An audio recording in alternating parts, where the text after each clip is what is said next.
গৃহপ্রবেশ ধারাবাহিকের আজকের পর্ব এপিসোডের শুরুতেই দেখা যায় শুভ তুফানকে জিজ্ঞেস করছে কেন সে দরজা বন্ধ করেছিল। তুফান প্রথমে কিছু একটা বলতে যাচ্ছিল, কিন্তু হঠাৎ থেমে যায়। তার মাথায় ঘুরতে থাকে মোহনাকে দেওয়া প্রতিশ্রুতি আর শেখানো কথাগুলো। ফ্ল্যাশব্যাকে দেখা যায় মোহনা তুফানকে আদির ভিডিও দেখিয়ে বলছে আদির মতো কথা বলতে শিখতে হবে। তুফান ইংরেজিতে কথা শুরু করলে মোহনা ধমক দিয়ে বলে, না, ইংরেজি নয়, আদি ভারতেই বড় হয়েছে, ওর ইংরেজি নিখুঁত, তুমি পারবে না। এরপর বর্তমানে তুফান শুভকে বলে, ঘুম পাচ্ছিল, তাই দরজা লাগিয়েছিলাম। শুভ তখন তাকে খেতে দেয়, কিন্তু তুফান শুধু তাকিয়ে থাকে খাবারের দিকে। অন্যদিকে মোহনা দুশ্চিন্তায় পড়ে আছে, শুভ যদি সত্যিটা ধরে ফেলে। সে ফোন করতে গিয়ে ও থেমে যায়। এদিকে তুফান খাবার দেখে ভাবে, এ তো বিয়ের ভোজের মতো, এত কিছু আমাকে খেতে দিল কেন? শুভ বারবার তাকে খেতে বলে। তুফান খাবার প্রস্তুতি নিলে চামচ দেখে অস্বস্তি হয়। আবারও ফ্ল্যাশব্যাকে দেখা যায় মোহনা তাকে চামচ দিয়ে খাওয়া শেখাচ্ছে।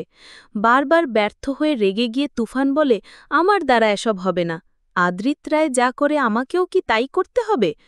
তখন মোহনা কৌশলে তাকে বোঝায়, তুমি আমার জানে মান, তুমি পারবে। এতে গলে গিয়ে তুফান আবার প্র্যাকটিস করে। বর্তমানে তুফান চামচ দিয়ে খেতে শুরু করে। শুভ মনে মনে ভাবে, যাক, নিজের হাতে খাচ্ছে। এরপর শুভ পায়েস আনতে গেলে তুফান হাত দিয়ে খেতে শুরু করে ফেলে। ফিরে এসে শুভ অবাক হয়। তুফান অজুহাত দেয়, খুব খিদে পেয়েছিল, তাই হাতেই খেতে শুরু করেছি। শুভ মনে মনে ভাবে, আদি তো কখনো এমন করে না।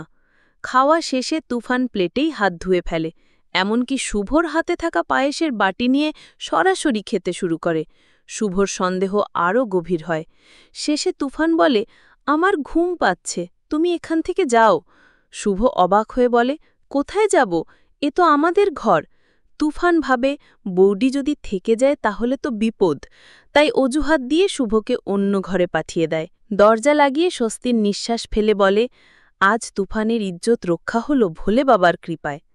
অন্যদিকে দেখা যায় আসল আদি একটি বন্ধ ঘরে বন্দী।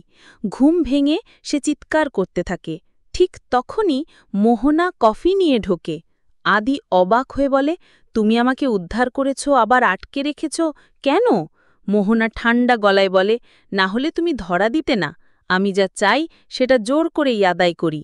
শেষ দৃশ্যে শুভ দরজার বাইরে দাঁড়িয়ে ভাবে, আদি আজ এভাবে আচরণ করছে কেন? সকালে বেরোনো মানুষটা আর এখন ফিরে আসা মানুষটা একেবারেই আলাদা। তবে কি মাথায় চোট লাগার কারণে এমন হচ্ছে?